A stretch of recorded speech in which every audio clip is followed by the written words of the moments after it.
A good Saturday to you, Bahamas. I'm Kyle Joaquin, your host of the Tribune's Top 5, a countdown of the 5 biggest stories of the week that was.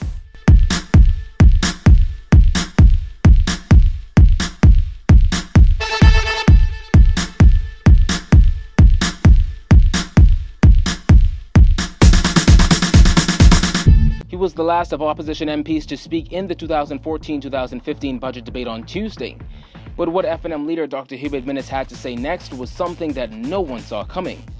Dr. Minnis said on Tuesday that F&M parliamentarians will not support the Christie administration's deceptive budget, which seeks to borrow $343 million for the forthcoming fiscal year. He said for the first time in history, the opposition, which holds 8 seats in the House, will vote against the budget. Well, of course, his stance was met with great criticism as Fort Charlotte MP Dr. Andre Rollins suggested the F&M MPs not be paid if they vote against the budget, which contains their salaries. He said it would be an act of hypocritical, quote, political grandstanding for the F&M to make its historic decision to reject the budget and still go on to collect their salaries administered under it. Well, the F&M still voted against the budget. However, the fiscal plan will pass through the House and head to the Senate for debate because the Christie administration holds a 30-seat majority in the House. We move on now to story number 4. Controversial Canadian fashion mogul Peter Nygaard has been thrust into the media yet again. Newly released documents obtained by the Tribune revealed that government officials recommended that fashion mogul Peter Nygaard be prosecuted for Town Planning Act breaches 14 years ago. The documents, which have been assessed by Tribune Business, also shows the government was warned more than 2 decades ago about the potential damage that unregulated development by Mr. Nygaard and other Lyford Key residents was having on the Bahamas' reputation as an investment and second home destination. The documents taken from the town planning files show that government officials have been aware of Mr. Nygaard's unregulated and unpermitted activities at Nygaard Key for 15 to 20 years. Yet the Canadian fashion multimillionaire has seemingly been allowed to carry on without any interference, raising major concerns about the seeming impotence of the government's regulators to enforce the rule of law and bring wealthy, politically connected persons to heel. While the Tribune is following the story closely, be sure to stay tuned. Taking our number 3 spot this week was the controversial revelation that many members of Parliament may have broken the law and not filed their public disclosures.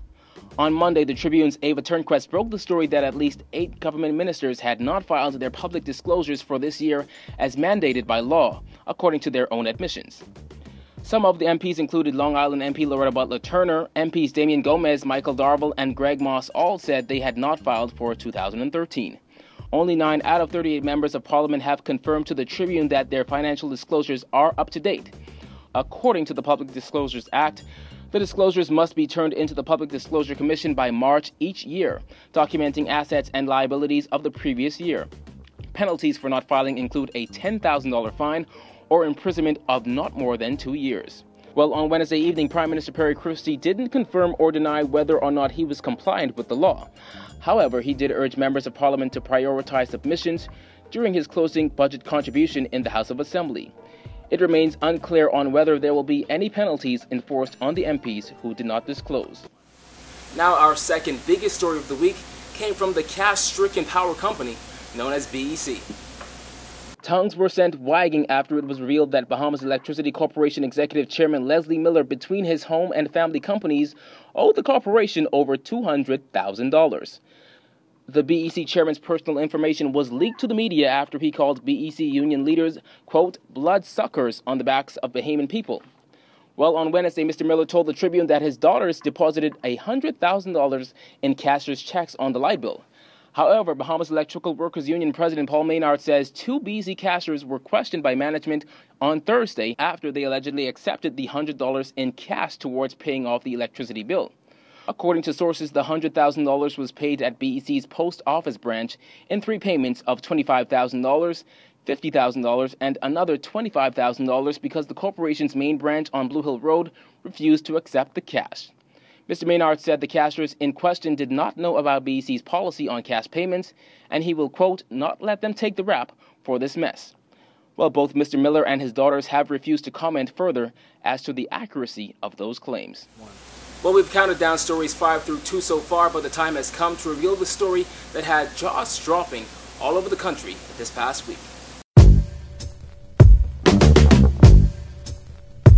It was supposed to be a happy moment for Dame Marguerite Pindling, who the Tribune understands is the front-runner to replace Sir Arthur Folkes as the Governor General of the Bahamas. However, that moment was interrupted the next day after it was headlined that the widow of the country's first Prime Minister owes over $300,000 in real property taxes. According to documents obtained by the Tribune, Dame Marguerite owes real property taxes amounting to $306,831.73 on her home in Western New Providence and has not paid for at least 14 years. The Tribune understands that persons in the tax department have launched an investigation into who would have had access to the information on Dame Marguerite's account.